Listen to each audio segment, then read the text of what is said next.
Tudo incrível. Obrigado, Paizinho, obrigado, Pai amado,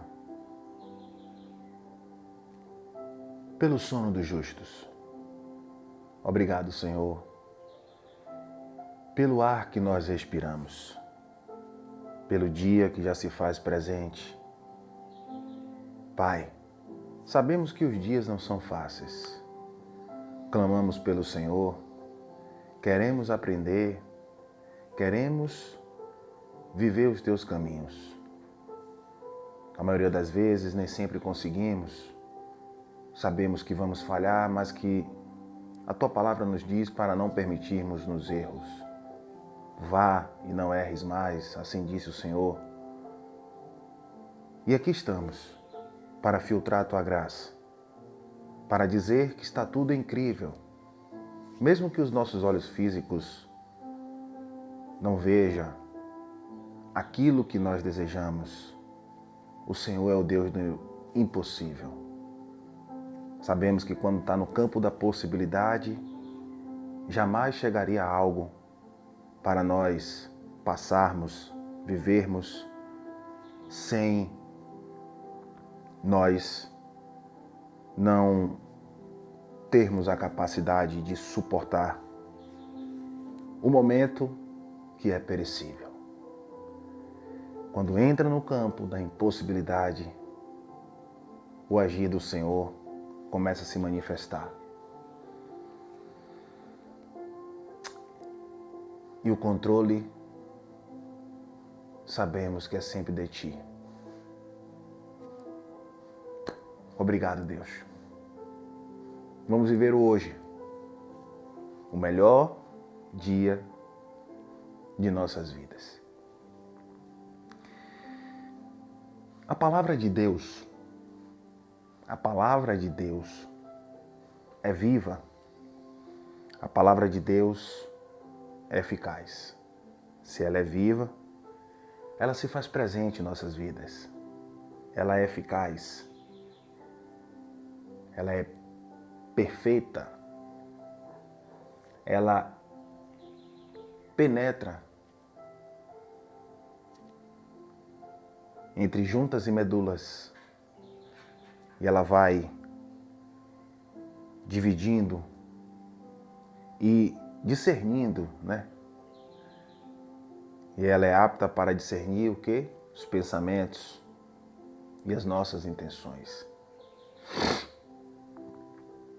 Ao ministrar aqui, trazer um pouco da clareza do amor de Deus sobre nós, a gente tem que buscar ser o mais claro, simples e buscar a verdade. Não buscar o que eu acho, o que deve ser. Como começamos, né? Deus não se ofende. Por isso que eu disse aqui, está em Hebreus 4:12, a palavra de Deus é viva e eficaz. E me disseram assim, Sandro, você está usando muita letra. Eu falei, o que é a letra? A letra? Você está usando muita letra. Persistiu, né? O que é a letra? Olhe, a letra mata, Sandro. E o Espírito vivifica. Eu falei, então a letra são os versículos? Quando a gente ouve coisas desse tipo, não me entristece, não me ofende. Porque o incauto é aquela pessoa que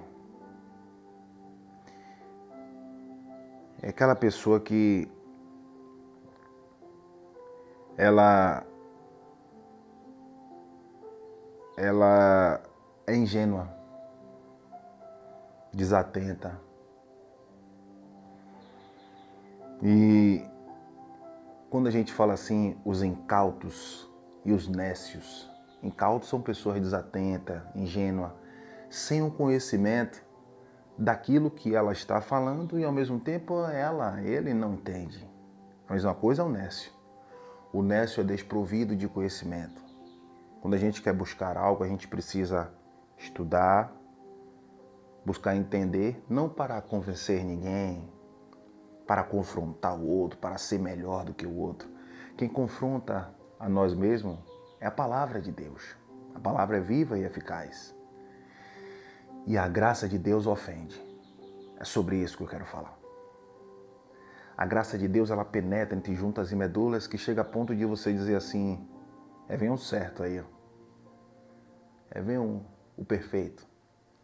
Por isso que Jesus foi perseguido, porque o amor de Deus ofende. A graça, favor imerecido, ela ofende. Ofende quem? O nécio, o incauto, que ele não busca ter o conhecimento, não busca parar um pouco para pensar e diz assim, Sandro, a letra mata. Eu cheguei para ele e falei assim, olha, você está recitando 2 Coríntios 3, versículo 6. Preste atenção que tudo tem sentido em filtrar a graça de Deus para que a gente também venha entender. Eu não entro em assunto nenhum que eu não tenha um pouco da base. E a gente precisa ter sede de conhecimento. Quando eu vejo algo que todo mundo está falando, eu falo, peraí, todo mundo está vivendo o efeito manada, não é assim. Possa ser que esteja certo, mas também possa ser que esteja errado. Errado não com a base sólida. 2 Coríntios 3,6 diz assim, o qual nos fez também capazes de ser ministros de um novo testamento. A graça de Deus. Não da letra, mas do Espírito, porque o ministério é do Espírito. O ministério não é palpável. Eu fui dizendo ao irmão, o ministério é maior do que o primeiro. É isso que ele está dizendo aqui. O ministério do Espírito responde logo aqui em 2 Coríntios 3,8. Ele vai dizer, e ele vai falar, o qual nos fez também capazes de ser ministros de um novo testamento, não da letra, mas do Espírito. Porque a letra mata e o Espírito vivifica. O senhor está dizendo que a letra mata porque eu estou refletindo, o senhor disse que está bacana, mas que eu estou usando cuidado, Sandro, a letra mata. Ele quis dizer que eu estou buscando ter muito conhecimento. Só que essa letra aqui não é no sentido literal, as vogais, as consoantes, você ler, ter conhecimento. E eu disse a ele, olha, a resposta do 6 está aqui no 3. Olha o contexto. Diz assim, porque já é manifesto que vós sois carta escrita, sois a carta de Cristo, ministrada por nós, e escrita não com tinta. Tem uma vírgula aqui. Que tinta é essa? Moisés, quando recebe os 613 mandamentos, que não são 10 mandamentos, os 10 ele escreve na tábua. Ele não tinha como escrever 613 mandamentos na tábua. E essa tábua de pedra foi escrita os mandamentos. Por isso que a letra mata, porque o ministério que foi dado a Moisés, no Velho Testamento, era um ministério de condenação e morte. Era um ministério que a justificação era na carne. Então a letra mata, mas a graça de Deus, o ministério do Espírito vivifica. E diz, a fé é o firme fundamento das coisas que se esperam, prova das coisas que não se vê. Por isso que eu disse aqui, a graça ofende. Ofende um incauto, desatento, desprovido de conhecimento, que também é um nécio, que abre uma câmera e começa a falar coisas que não tem base, que o próprio não acredita, mas vai falando. Quando a gente para ver a passagem de Jesus na terra, Jesus ofendia todos aqueles que queriam se achar. Caifás rasga a veste quando ele disse que ele vinha vir sobre as nuvens. Nuvem significa juízo. Jesus ofendia porque a aparência de Jesus não era uma aparência plausível. Não é esse Jesus aí que fica nos lugares do cabelo liso, dos olhos azuis. Até porque se fosse esse Jesus, o sinal que Judas dá para que os romanos vissem quem era o Jesus, não seria um beijo no rosto, porque ia ver logo os olhos azuis e o cabelo. Para pensar. Então é um produto de Roma. Roma criou esse produto, mas isso releva. Mas a gente precisa saber, ter base, entender. Aí eu disse ao irmão, ele, eu achei, mas o Senhor queria trazer uma condenação para mim. Por quê? Porque a graça ofende. Aí vamos lá. Aqui hoje está a reflexão sobre a graça ofender. Hebreus 8, 11. E eu vou ler alguns versículos.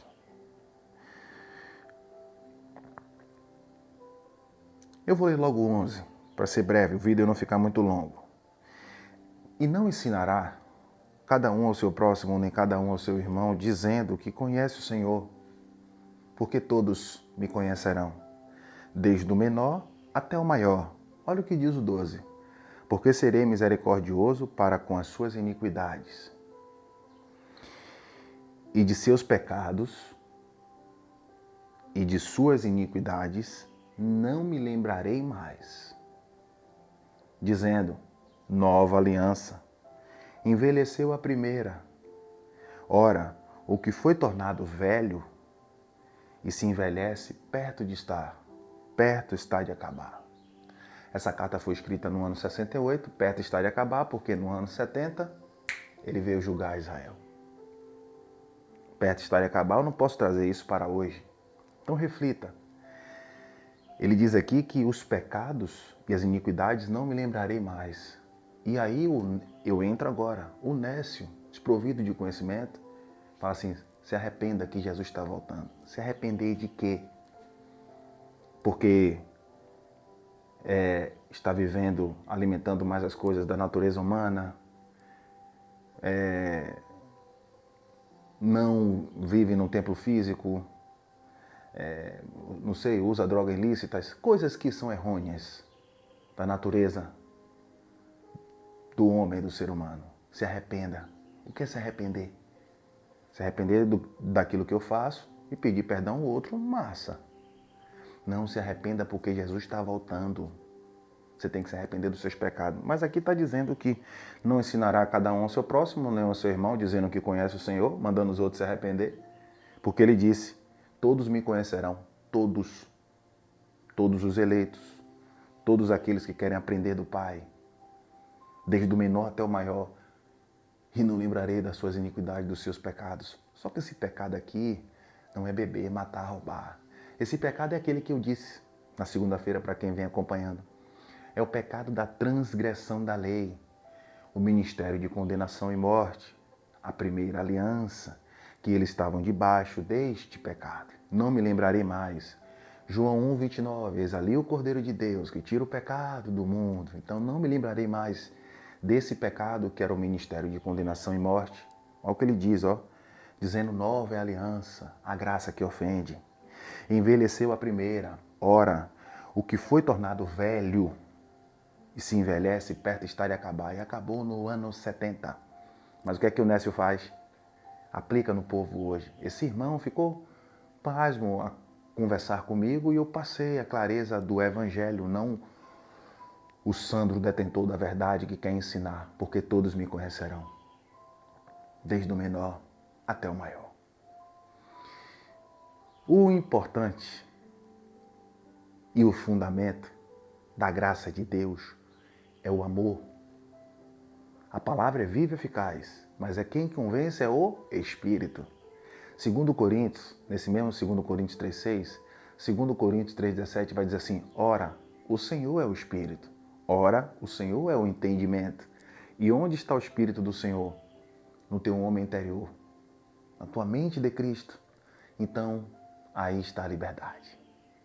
Ora, o Senhor é o Espírito. E onde está o Espírito do Senhor, aí está a liberdade. Não é libertinagem. E se você for viver a libertinagem, porque a graça ofende, quando ela traz a liberdade na mente, você vai colher. Porque as pessoas não querem entender que não é pelo esforço humano. Não é sim, não é pelo esforço humano. Porque se fosse pelo esforço humano, o que foi que ele foi fazer ali? Há sacrifício maior do que a cruz? Efésios, capítulo 2, versículo 8, pode verificar. Pela graça sois salvos, não é por mérito meu. Sois, não serão, por meio da fé. Isto não vem de vós, é um dom de Deus. O 9 diz, não vem por obras para que ninguém se glorie. Mas o problema, monta-se um templo físico, não são todos, querem colocar o povo lá dentro e dizer, se eu não me engano está em Lucas 1,15, arrependei. Arrepender aquele povo, ali é circunstancial. Arrepender de quê? Das obras mortas.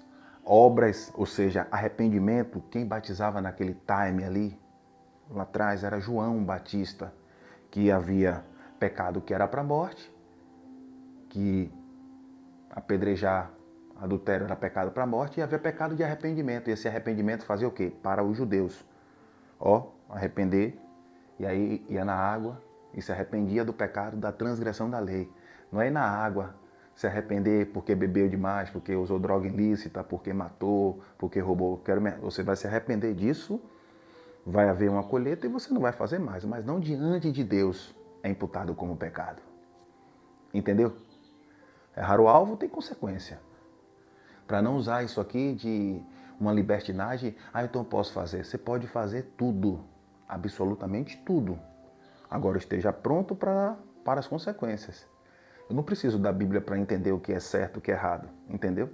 Ela ensina, mas ela diz assim, e não ensinará cada um ao seu próximo, ou cada um ao seu irmão, dizendo que conhece o Senhor, que eu sou ungido, porque ungido é Cristo, Ele nos ungiu, 2 Coríntios 1:21. Quando eu começo a falar os versículos que vêm na mente, louvado seja Deus, o dom é de Deus, o dom dado por Deus, os dons são irrevogáveis, Ele deu, está dado. O irmão veio dizer, cuidado, Sandra, a letra mata. Eu fui explicar a ele o que era a letra. Talvez você já tenha ouvido isso e dizer, esse cara usa muita letra aí. A letra mata, quer saber demais? Eu falei, não. A letra ofende. A letra mata, realmente, mas era um ministério. A graça ofende. Aqueles que não querem deixar a palavra de Deus fluir, não querem deixar a graça se desenvolver. Deixar que eu digo não é porque Deus depende do homem, não. É porque o homem muitas vezes empata. Não, venha para aqui para ser salvo. A salvação não depende do homem. A salvação dependeu dele. Então já sou salvo? Um eleito é salvo. No quesito aqui, vertical é salvo. A salvação que Paulo pregava era a salvação da mente. E é o que a gente sempre traz aqui. Exalar o bom perfume de Cristo é o conhecimento da graça de Deus. Tudo incrível. Até amanhã. Reflita aí.